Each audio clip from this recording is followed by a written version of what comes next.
Right now, Finland is spending hundreds of millions of euros to build a fortress along its eastern edge. But doing so means walking away from the 1.6 billion euros in cross-border trade that used to sustain this exact region every single year. Before 2023, the Saimaa Lake District was a highly connected international hub. Millions of global tourists traveled here annually, drawn by the pristine water and deep forests. The area was so integrated that its official bid for the 2026 European Capital of Culture was built entirely on a concept called Connecting Bridges, a plan to physically and culturally link Finnish municipalities directly with Russia. That openness was an economic engine. Russian day shoppers crossing the border to buy retail goods and book hotels injected roughly 1 million euros a day into the local South Karelian economy. Today, the region's main arteries look like this. Those 2 million annual border crossings have dropped to absolute zero. Without that daily cash flow, the local business ecosystem collapsed. Since April 2025, more than 300 companies operating in Finland's border regions have filed for bankruptcy. In a single municipality like Tomajärvi, the damage is stark.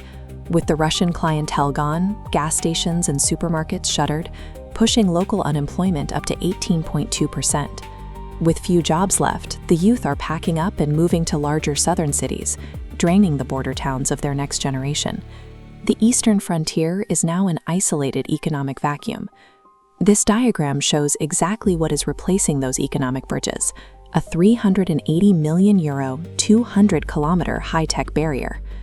Looking closer at the schematic, you can see a 26-meter deforested zone stripped bare of natural cover, outfitted with thermal AI cameras and ground sensors to detect unauthorized movement.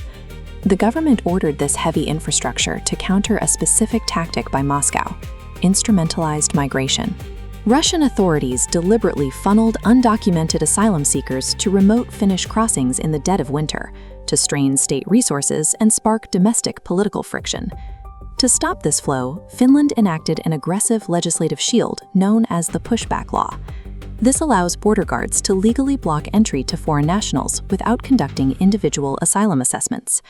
Parliament has formally extended this measure through December 2026, signaling that these extraordinary powers are becoming a fixture of border management. To protect its sovereignty, Finland is rewriting its physical landscape and stepping away from the standard international asylum protocols it previously championed. This domestic hardening is a direct reaction to military movement on the other side. Russia is reconstructing abandoned military bases in Petrozavodsk and expanding forces in the Kola region, planning to surge its troop presence near the Finnish border to 80,000 soldiers.